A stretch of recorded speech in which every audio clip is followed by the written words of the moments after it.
Did Von ruin a generation? I found this video on the internet, and I don't know how I feel about it, but I broke it down into sections. But this YouTuber says that Von's responsible for ruining a whole generation. But I really beg to differ because there were a bunch of people before he came out that normalized their everyday life to the world. We got the Chief Keefs, it's a whole bunch of them. King Yellows, all of them. Like, it's a whole bunch of them, even JoJo Capone's. But let's focus on what they say about Von and why. I don't think bro ruined a whole generation. I just think he was the voice of a certain era, and that certain era was really prone to putting their doings online. Twitter and things like that. It goes back to 2013. It was way before Von was a rapper, but before he was a rapper, he was participating. So let's get to it. King Von wasn't just a rapper. He was a movement, a product of Chicago's trenches, a voice for O Block, and a street storyteller that people believed in. But behind all the views, the drill beats, and the authenticity was something a lot more dangerous.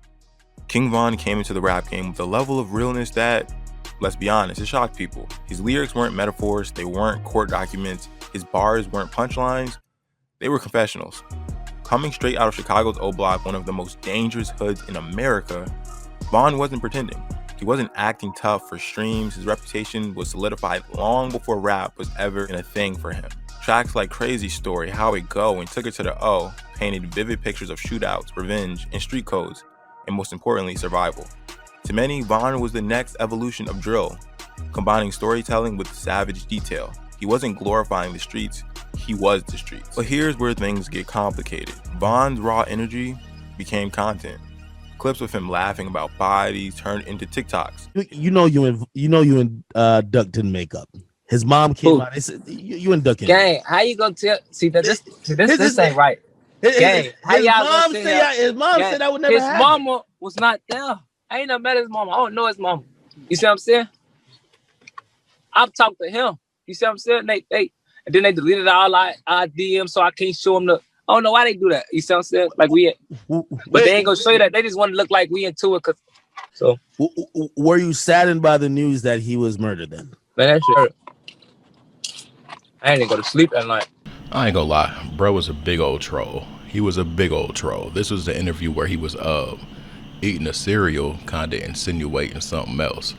But I do have to say he was very vocal with his back and forth with a lot of people and stuff like that. And I do think that was entertaining to the people, entertaining to the world, because it was a different way of life. And it was almost like every day. And not only could we see it on the internet, but we could see it on the news too. Like, so if they go out and tweet something, you'd be able to refer to the news and be like, oh, they ain't lying.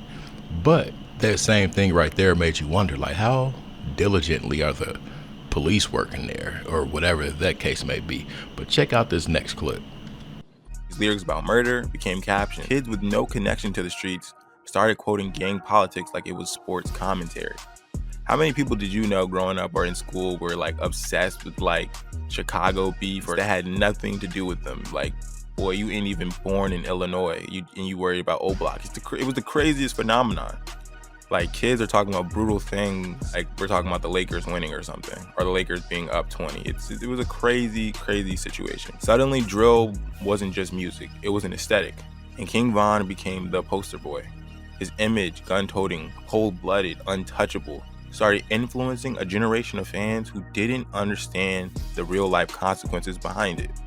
Fast forward, when King Von was killed in 2020, the tragedy didn't slow down the audience, it amplified it. His death turned into a myth, a martyr. He became a street legend. But here's the dark part of his death. It didn't warn people away from the lifestyle. It made it look even cooler. It sent the message, if you die real, you live forever. And that idea has destroyed so many young minds. Again, a lot of people I grew up with now have this philosophy, honestly, based on what they used to listen to when they were growing up, like King Von. Kids repping O Block from cities they never been to. You got YouTubers ranking rappers by their kill count. Why are we doing this? Worst idea ever. It's a new wave of fans treating gang culture like it's entertainment, and Von's legacy is the blueprint of this. All right, now, you got to think about Von's age. No, he's not going to warn people away from the lifestyle when that lifestyle makes him so much money, especially when he was a rapper.